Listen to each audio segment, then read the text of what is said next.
Week 8 of Big Brother 26 has come and gone, and with the AI arena twist coming to an end, a lot of people assumed that the momentum of this season was going to start slowing down. But once again, this season proves us wrong, as this week provided us with fun, dynamic, and fluid gameplay, as all of these house guests have to now navigate through this new post-jury phase of the game. But how did it all break down? Well, that's why I'm here. In this video, I'm going to be recapping the events of Week 8 of Big Brother 26 and giving my updated power rankings. So with all of that preamble out of the way, it is the one and only RJ21 here, and let's get into the Big Brother 26 Week 8 recap and power ranking. Week 8 starts off with the Ding Cam HOH competition, which is basically a variation of the before or after competition that we haven't seen since Big Brother 16. So it was definitely a pleasant surprise seeing this competition come back. Anyways, the night before the competition, the house guests had to watch clips of Ainsley's Ding camera and then remember the order of these clips, as they were asked questions about if a specific event happened before or after another event happened. Get the answer right and you earn a point, but get the answer wrong and you don't get a point. The house guest with the most points at the end of the competition will become the new head of household. Ultimately, the competition comes down to a tiebreaker between Cam, Chelsie, Kimo, and Makensy, with Chelsie coming out on top and winning the head of household competition, winning her second HOH of the season. As expected from Chelsie, she starts her HOH off by having conversations with people that she left out of the vote, particularly Quinn, as she clarifies that her voting out Joseph was not a move specifically against Quinn and that she actually wants to keep Quinn safe. Does she actually keep this promise? I guess we're gonna find out. We then see Angela talking to Cam, and Angela trying to convince Cam to tell Chelsie to keep her safe off the block, because Angela assumes that because Cam and Chelsie are so close, Chelsie is going to closely listen to what Cam is saying, and if she can convince Cam to not put her up on the block, Chelsie won't put her up. But why would you tell Cam this? Like, might as well just go tell Chelsie because she's in like the room over, but I digress. Finally, Angela and Chelsie have a conversation where Angela is basically pleading that she does not want to be put up on the block for a 5th time. But Chelsie essentially rebutes this by saying that Taylor, the winner of Big Brother 24, was also nominated numerous times and faced adversity throughout the entire season. So if Angela does get put up on the block again, this should just be another sign for her to face more adversity in this game and that she's just going to have to power through it. Chelsie then has a conversation with T-Core where she's floating around the idea of putting up Kimo as a pawn. Now this conversation is particularly interesting to me because back in the previous week when Quinn was floating around the idea of putting Kimo up as a pawn, T-Core immediately started targeting Quinn. But now that Chelsie is floating around the idea of putting Kimo up as a pawn, T-Core is okay with it because in this position, Kimo is actually more safe than he was in the last week. So T-Core is more okay or fine with this decision. Chelsie then has a conversation with Kimo where she is expressing that she is most likely going to be putting Kimo up as a pawn, most likely because it's easy considering that he was just on the block the prior week. And surprisingly enough, even though Kimo doesn't want this to happen, Kimo is pretty accepting of this position, considering that he is in a much safer position this week than he was last week. So at the nomination ceremony, Chelsie chooses to nominate Angela and Kimo, with Angela as the target. After the nomination ceremony, we see a conversation between Angela and Makensy, where Angela is expressing how she wants to protect Makensy in this game and how she wants to work with Makensy. And Makensy isn't necessarily reciprocating those feelings, as she immediately goes to the HOH room with herself, Chelsie, Cam, and Quinn, and they all start talking about how Angela needs to be targeted. But they also bring up the possibility of Leah not only getting picked to play in the veto, but her also winning it and possibly using it to save Angela. And since Quinn is in the room and Quinn is Leah's closest ally, Quinn does not necessarily like hearing this news. So immediately after this conversation, Quinn goes to Leah and warns Leah about the possibility that people are worried about her possibly using the veto, which Leah absolutely denies because Leah only wanted to use the veto on Angela to bring her to the jury phase. But now that they're actually in the jury phase, Leah doesn't really see any purpose in trying to protect Angela anymore. We then see a conversation between Quinn and Makensy where they're talking about Chelsea's nominations and Angela being the target, and Quinn expresses some disinterest in that because Kimo is on the block, and as everybody in the house knows, Kimo is in a very strong trio between himself, T-Core, and Rubina. So because of Kimo's ties, Kimo is a much more threatening player than Angela. So it would make more sense to evict Kimo this week instead of Angela. And Makensy agrees with this. So Makensy and Chelsie have a conversation where Makensy brings up the idea of switching the target from Angela to Kimo because Kimo is a bit more threatening, and Chelsie obliges with this plan. We then pick players for the power veto competition where the HOH and Chelsie, the two nominees in Angela and Kimo, and Makensy, Quinn, and Rubina, who are all selected by random draw, will compete in this week's power veto competition. And this week's veto is an iconic one because it's OTEV. And if you watched my channel before, you know that I love OTEV. I mean, I literally made a video where I ranked every single OTEV, which you can also watch by clicking on the iCard in the corner, but I digress.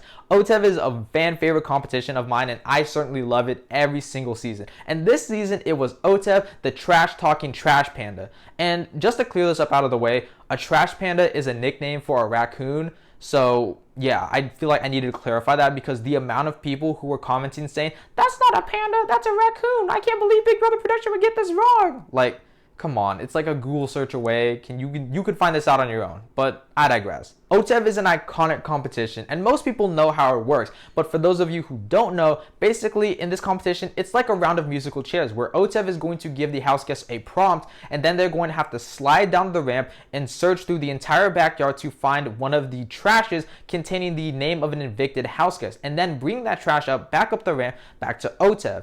Get it right and you stay in the game. But if you're either the last house guest up the ramp or bring an incorrect answer, you will be eliminated from the competition. Now, the second point I mentioned about bringing up the wrong answer is probably the most important point for this competition, because in the first round, OTEV asks them to bring back the trash of the house guests who did not compete in the first HOH competition. And everybody thinks it's Tucker. But the correct answer is Cedric, because Cedric was an AI mascot and couldn't compete in any competitions. And only one house guest brought back the correct answer, Makensy. And because the rule is that if you don't bring back a correct answer, you are eliminated, the other 5 people who brought back the incorrect answers were all eliminated, meaning Makensy won the power of veto and won OTEV essentially by default, which is actually the first time in the history of Big Brother where OTEV was only won in one single round. And I honestly felt really bad for production of all people. Like, they spent thousands of dollars on this set, and the fact that they only got to use it for like 10 minutes was honestly kind of disheartening, especially considering that this was a pretty fun looking set. After the veto competition, Angela's paranoia is getting so bad to the point where she literally cannot sleep at night. She gets up in the middle of the night and tries finding people because she notices a lot of people missing from her bedroom. And she goes out into the backyard and sees the duo of Quinn and Leah and the trio of T-Core, Kimo, and Rubina all hanging out in the backyard together. And Angela basically eavesdrops in on this conversation and tries to figure out what is going on. And even though Angela doesn't hear anything specifically from this conversation, she comes to the assumption that the 5 of them are going to try to come together to form an alliance. And this makes Angela really worried. So she brings up this conversation to Chelsie, where Angela and Chelsie are talking about the fact that there is a possible 5-person alliance now coming into fruition, and Angela wants the veto to be used on her so Chelsie could put up somebody from that 5 to guarantee that one of them is going to go home. We then see Chelsie relaying this information to Makensy and talking about how it doesn't actually matter the fact that the 5 of them are making an alliance, but more so bringing up the fact that Quinn is a smart player. He is smart and he knows how to position himself in this game. So they are starting to perceive him as the bigger threat over both Angela and Kimo. So they start hatching this plan of using the veto on Angela and putting Quinn up as the replacement nominee. We then get to the day of the veto meeting, and Makensy tells Quinn that she is not only going to be using the veto, but she's going to be using the veto on Angela, and Quinn is most likely going to be the replacement nominee. And this sends Quinn into scramble mode. So he grabs Chelsie and starts pleading for his life, saying that he is not going to target Chelsie in any capacity, and he is not going to be targeting anybody that Chelsie is even close with, which creates a lot of doubt in Chelsea's head, to where Chelsie and Makensy are starting to waver back and forth on their decision of either to put up Quinn or Leah. But ultimately, at the veto ceremony, Makensy uses the power veto on Angela, and Chelsie nominates Quinn as the replacement nominee. There is some fallout after the veto ceremony, including Angela and Leah having a conversation in the bathroom where Leah accuses Angela of throwing both herself and Quinn under the bus that is leading to Quinn's nomination. And Angela vehemently denies this, saying that Angela would never throw Leah under the bus, even though that's exactly what she did, and it's exactly what she's done in the past with some of her other allies, like Tucker. So it's honestly not past Angela to throw her allies under the bus,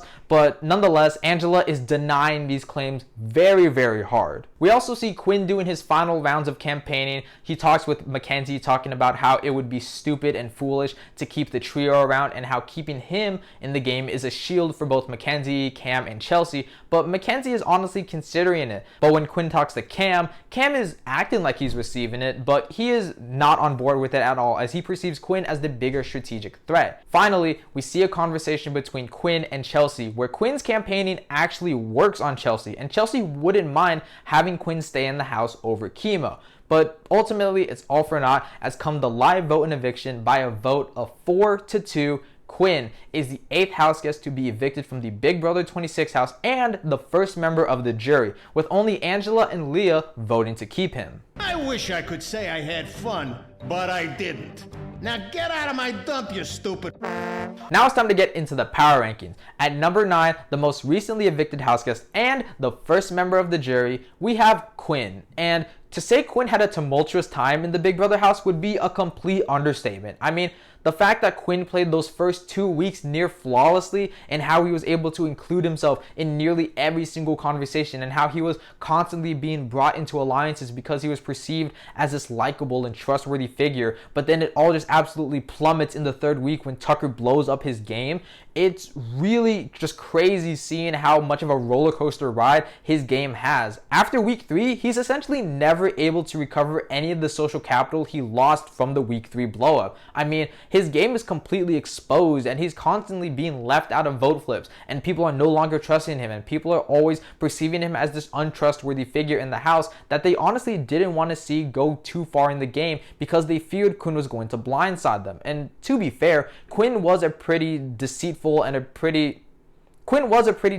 player, and he was very devious in how he was trying to blindside and always lie to people, and was always leaking information, which definitely didn't help his game whatsoever. But to say that Quinn wasn't an entertaining game player would just be a lie. Despite how bad of a game Quinn played this season, he was entertaining. Like, all of the bad moves that Quinn was making initiated some of the most entertaining and exciting moments of the season. I mean, like the Cedric blindside, the Joseph blindside, that's all because Quinn decided to make bad moves in nominating 2 of his final 2s. Like, if Quinn wasn't playing this game as poorly as he did, we wouldn't have these iconic moments, and we should honestly thank him for it. My opinion about Quinn has honestly changed throughout this past week, because a lot of his diary room sessions were starting to get on my nerves, considering how he was always yelling at the camera and he was always over the top. But we really started to see the sensitive, more in touch with his feeling side, and how you can really see how somber he feels, like coming to the realization that he is most likely going to be evicted. And I definitely felt a lot more sympathetic for the guy,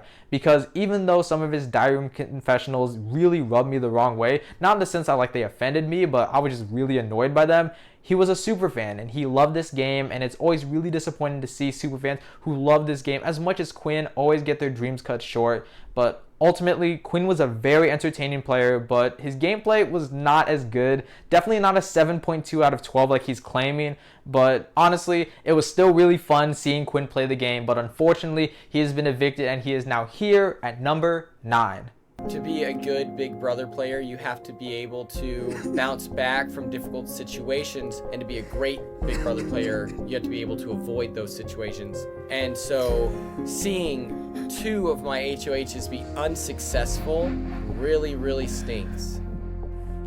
Now it's time to talk about the players that are actually still in the game. At number 8, the house guest I believe to be in the worst position is Kimo. And Kimo is slowly starting to assume the position of being the pawn of the season, which is honestly shocking considering that Angela is still in the house, yet Kimo is now overtaking Angela as the pawn. It is honestly kind of insane to me. But at this point, Kimo is probably the most expendable player in this house. He is depending way too much on his alliance with himself T-Core and Rubina to keep him safe. And it's not even keeping him safe anymore. He is on the bottom of that trio. Maybe not within the trio, but outside of the trio, Kimo is the most expendable out of that three. Kimo is the person that they want to target and they want to get out of the house to weaken that trio. And if Kimo doesn't win a competition in these upcoming weeks, I don't know if he's gonna get another lucky break like he did this week. It was almost like the writing was on the wall that Kimo was going to be the first juror of the season, but he got saved because Angela's plans actually worked for once. And Kimo was put up on the block next to Quinn, who honestly shouldn't have gone home, but he did, and that was Kimo's saving grace. But now that we're really starting to get into the later stages of this game, I don't know if Kimo's going to be able to get another lucky break. Kimo isn't necessarily easy to get out, but he's probably the easiest option for people to target. If somebody like a Cam or Makensy wins this next upcoming HOH, Kimo is going on the block and Kimo is most likely the pawn. And if Kimo doesn't win the veto to save himself, he's in a pretty bad position. Kimo's also being pretty passive, all things considered. He's not really making an effort to try and strategize with the other side of the house because he is so tightly aligned with the likes of T-Core and Rubina. So it really is just slowly making Kimo a bigger and bigger target. And there really is no value in keeping Kimo in the game because of his ties with T-Core and Rubina. And because he is in such a vulnerable position, because he is so expendable, and because he is such a big target for the other side of the house to target, I have to put Kimo here at number 8. Pawns go home. At number 7,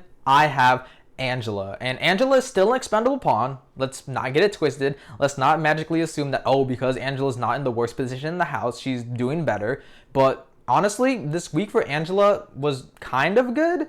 She's still expendable. Like, people still aren't valuing her as an asset to their games, but rather just an easy number to keep around that you can easily beat in any given competition. But Angela is still a pawn. She is still somebody that people are willing to put up on the block and willing to evict. But I think Angela is in a pivotal swing vote position. Because we are now at the point where there are two solid trios in the house going after each other, that leaves both herself and Leah in the middle of the house. And if people really are truly trying to go after the trios, that makes Angela one of the most pivotal players in this game because both sides need her vote in order to evict the other side. And because it's Angela essentially has all of the power to do whatever she wants. People are going to try and bend over backwards to try and please whatever Angela wants in the game. And because of how erratic of a player Angela is, they're going to have to put in a lot of work in order for Angela to actually listen to what they're saying. It does seem that Angela is leaning more towards the Chelsie Cam Makensy side because of her relationship with Makensy, which has slowly but surely been formulating, but Angela is still expendable nonetheless. Like, if Angela were sitting on the block next to either trio, they are most likely going, the people within that trio are most likely going to vote to evict Angela to protect their own numbers.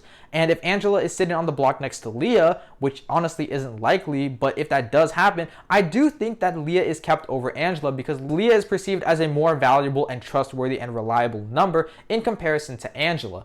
Now, I do think that Angela is still a very easy beat in the final two, which could incentivize people to bring her much further on into the game, but I just don't know if people are really seeing that. I mean, this week, I thought people were going to keep around Angela because she was an easy beat, but Chelsie wanted to initially target Angela, so maybe that perception of Angela being this easy jury go isn't as strong and isn't running through the house as much as I initially thought. But that honestly makes Angela's position in this game much weaker, and tying that into the fact that she's still an expendable pawn that people are willing to evict and put up on the block, it makes me worried about her future in this game, which is why I have her here at number 7.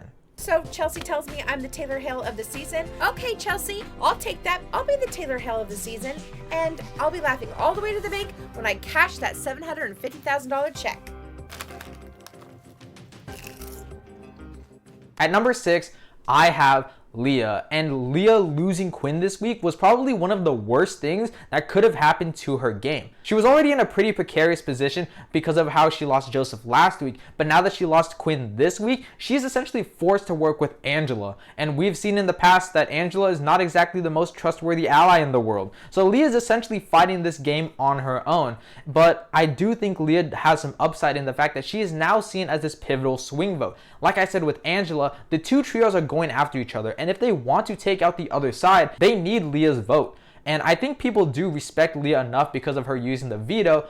people do respect her enough to actually depend on her for a vote. So I do think Leah has some leverage in that sense. But that doesn't mean Leah's in any better of a position. Leah still does not have any solid ties to either side of the house, and I think that makes Leah a pretty dangerous player. I mean, we saw that Quinn was taken out because he was seen as an untrustworthy figure on Chelsea's HOH, who Quinn has pledged his undying loyalty to. So the fact that Chelsie was willing to take out a close ally in Quinn means that we're at the stage in the game where being just slightly aligned with people isn't even enough to keep you safe, as people are going to take out big threats if the opportunity presents itself. And Leah could slowly be approaching that position where she is this big social threat that people do want to take out. I mean, we are like 8 weeks into this game and Leah has still yet to touch the block. Like, that is impressive. The fact that she was so close to getting nominated so many times, but she's been able to evade the block every single time, means that she has to be a social threat in some way. So I think people are slowly going to start realizing that now that everyone is more focused on their resumes and how they're going to be perceived by the jury. I think that's going to skyrocket Leah's threat level. But because the trios are still going after each other, I do think that buys Leah a little bit of time. But if somebody wants to get out a quote-unquote big player while protecting both trios, they could just easily take out Leah. And because that opportunity presents itself, and because she's not closely aligned with either side and doesn't have a lot of safety in that sense, I have to put Leah here at number 6. Angela just stomped up there like the piece of trash that she's looking for is out of stock, and she demands to speak to OTEV's manager. At number 5, I have Rubina. And Rubina had a bit more of a low-key, laid-back position this week, but I still don't think that Rubina is in that great of a position. Rubina is within that trio of T-Core, Kimo, and herself, but I think Rubina is solidly in the middle of that, to where she isn't the immediate target like Kimo, but she isn't running the trio like T-Core. So that puts Rubina perfectly in the middle. But that's dangerous for her, because if Kimo were to win a veto and both herself and Kimo are on the block, then it doesn't matter whoever's put up next to Rubina, because the other side is going to vote out Rubina in an attempt to weaken that trio. So Rubina is definitely in a precarious position in that sense. She's also a victim of the same thing as Kimo, as where she is not really trying to align herself or work with the other side. Because these two trios are so well established within the game at this point, it seems like Rubina is kind of resolute in the fact that she is with this trio and she has 3 opposition that she needs to go after. And she's kind of just fine not trying to formulate any sort of relationships in that sense. And I guess within a vacuum it kind of makes sense, but why would you do this? Like, why would you not try actively strategizing with the other side to at least get a gauge of where you're at? Maybe try having some conversation to maybe boost your position to where you're not seen as big of a threat or seen as expendable, to where people want to keep you around. Like, I don't understand why Rubina isn't doing that. But I think that Rubina aligning herself with that trio and not working with the other side is doing her a lot more harm than I think even she realizes, which is not good for her endgame prospects. And speaking of her endgame prospects, I haven't been talking about each HouseGuest jury chances because we are only on the first jury, and the first 3 people I talked about haven't really done anything that egregious to harm their jury chances. But Rubina did a lot of bad work with the jury in Quinn. And I mean, she didn't do it intentionally, but a lot of the things she did and said to Quinn rubbed Quinn the wrong way. Like, Rubina was consoling Quinn at one point after the veto ceremony, saying that she wishes that this situation wasn't happening and that she's sorry that Quinn is in this position.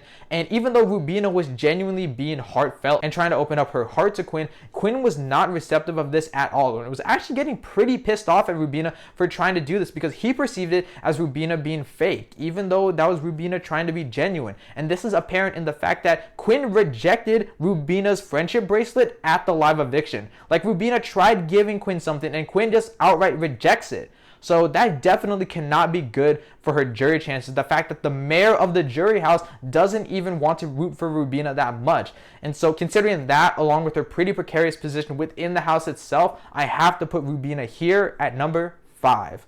Being a trio in this house, we might be seen as a threat, but these are my people, okay? And these are my numbers in this game. At number 4, I have Makensy. And if we're comparing the 3 trios, Makensy is the Kimo of the trio between herself, Cam, and Chelsie. I think Makensy is on the bottom of that trio because she is the biggest threat out of the three of them. I mean, out of that trio, she is the most competitive. She's won 2 AI arenas, she won the upgrade competition, and now she has a veto on her belt. So she has 4 competition wins to her name. Even though Chelsie is close with 3 competition wins, but outside of that, Makensy is being perceived as the biggest physical threat of that group. And I think if somebody like a Kimo or Rubina or even T-Core were to win HOH, Makensy would be their primary target. And I think the votes are definitely there to get Makensy out if the opportunity presents itself. And that definitely does not spell well for Makensy. Also, the way Makensy handled her veto was honestly pretty bad. Like, HOH-itis is a real thing. Like, people who get HOH sometimes get a big head and they sometimes try dictating the game. But I've never seen an instance of veto-itis. And somehow Makensy invented it. Maybe it's because of the manner in which she won OTEV and she kind of got a lot of confidence in that sense to the point of arrogance and cockiness. But Makensy was parading that veto around saying that I might use it, I might not use it, I'm gonna use it, and you're going up on the block possibly. Like, the way Makensy was handling that was definitely not good at all, and it definitely was rubbing a lot of people, particularly Quinn, the wrong way, and it just elevated her threat level even more. Like, I fully expect her out of that trio. I fully expect her to be the first person to get sniped out of the game.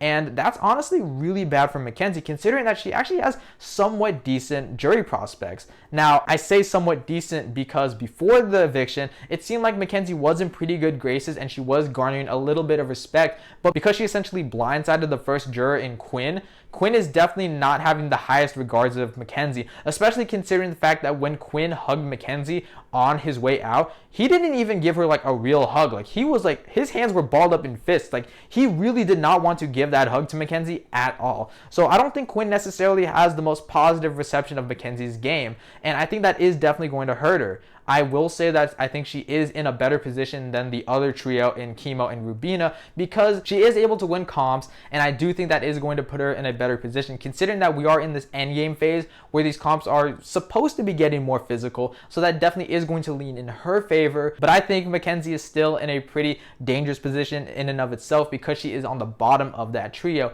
which is why I have her here at number 4.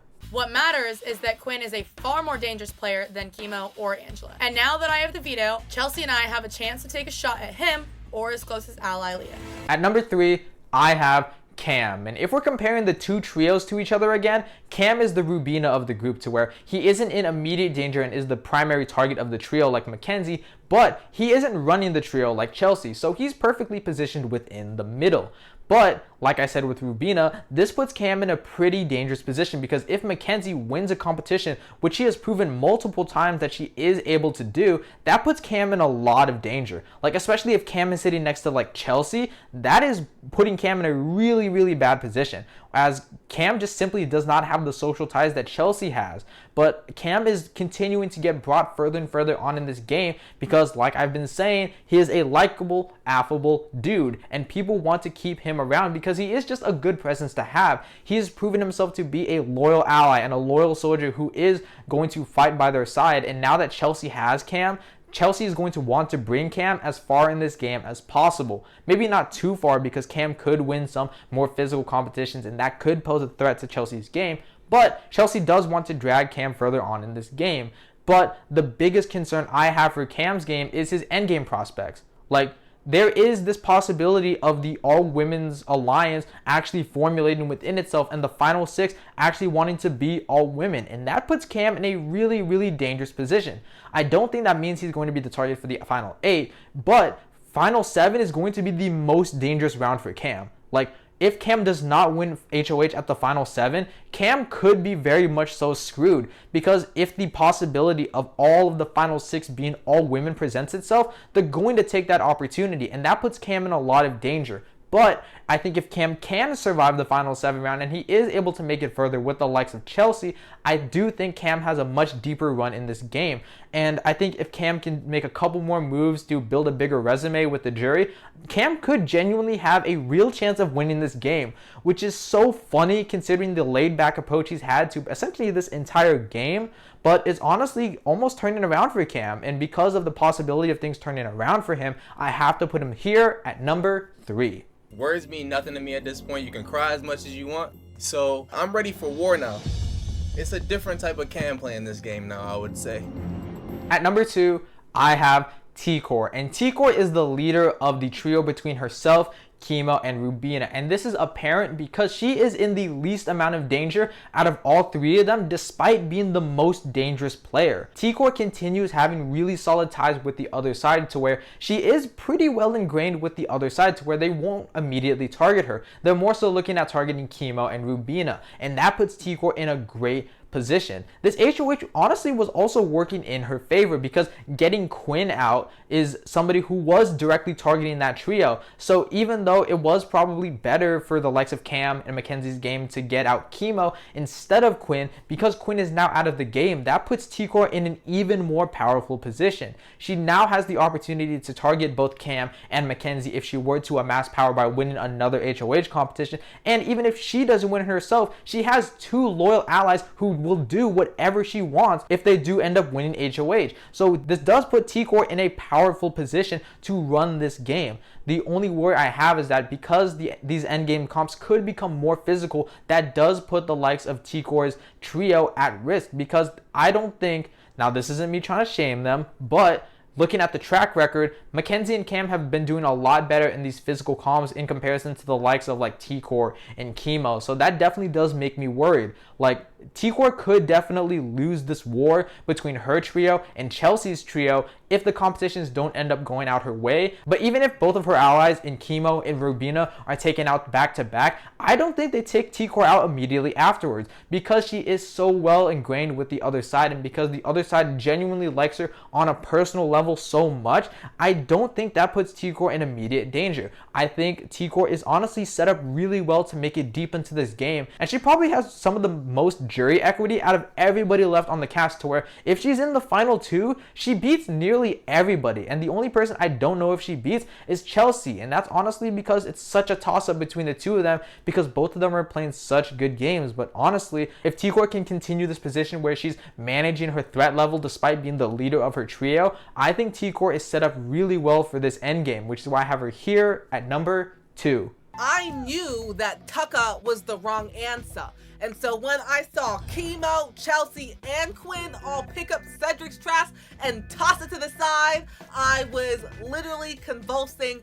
What on earth is happening here? At number 1, the HouseGuest I believe to be in the best position as of week 8 is Chelsie. And this was a somewhat successful HOH. I don't truly know how successful of an HOH this was yet, because I just haven't seen how things panned out yet. I think it was probably smarter to take out somebody in the trio, because they are a guaranteed voting block, and even if you are uncertain about somebody like a Quinn, would you really want to risk keeping that trio in the game instead of a wild card like Quinn? For me personally, I wouldn't want to take that risk, so I would rather get Kimo out. So it is a little bit questionable if getting Quinn out at this stage in the game is the right move for her, especially considering the fact that Quinn was somebody who was closely aligned with Chelsie, and somebody who Quinn considered a really close ally that he wanted to go deep in the game with. So that does definitely make me like scratch my head and question, like, was this really the best move for Chelsea's game? But we're honestly going to just have to wait and see how it unfolds. But in terms of her current position within the house dynamics, I think Chelsie is in a prime position to win this game. She has very close ties with the likes of Cam and Makensy, and that makes them a trio,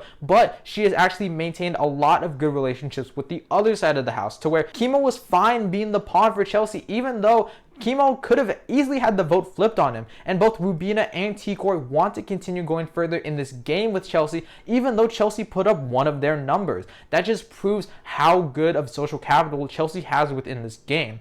I think it's interesting to point out the differences between herself and Quinn, because when Quinn put up Rubina and Kimo last week, that turned all 3 of them against Quinn and made Quinn an immediate target for them. But the fact that Chelsie was able to put up Kimo this week and none of them wanted to turn on Chelsie at this point, that just proves how strong of relationships she's built with the other side, to where she is no longer that immediate threat. I think Chelsie, if she can play her cards right and she can keep managing the middle while still staying closely aligned with these bigger shields to protect her in this game, I think Chelsie is honestly set up so well to run this endgame, to where if Chelsie continues playing this game as strategically savvy as she is, I think Chelsie could easily rock a jury vote against anybody except for T-Core, and it's only because I think a jury vote between Chelsie and T-Core would probably be the closest. But in all honesty, if Chelsie continues doing all of the great work she's been doing in these, like she has in these past weeks, I think Chelsie is going to be greatly set up for this endgame, which is why I have her here at number 1. Otev was right.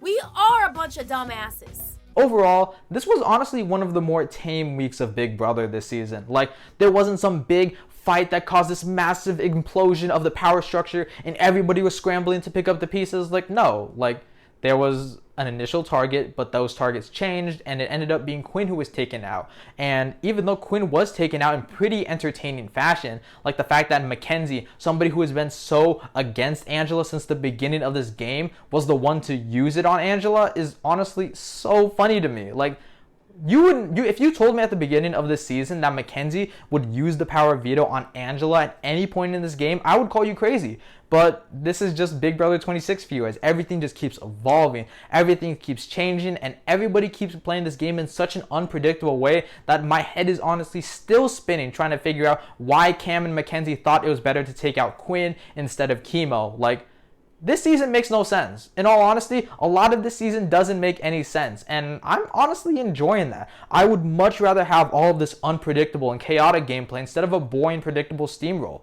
Like, if this is what the future of Big Brother is going to look like, if every future season of Big Brother were as chaotic as this one, I would absolutely love it, and I am absolutely here for it. And I'm just hoping that this endgame stretch of Big Brother this season can continue being entertaining.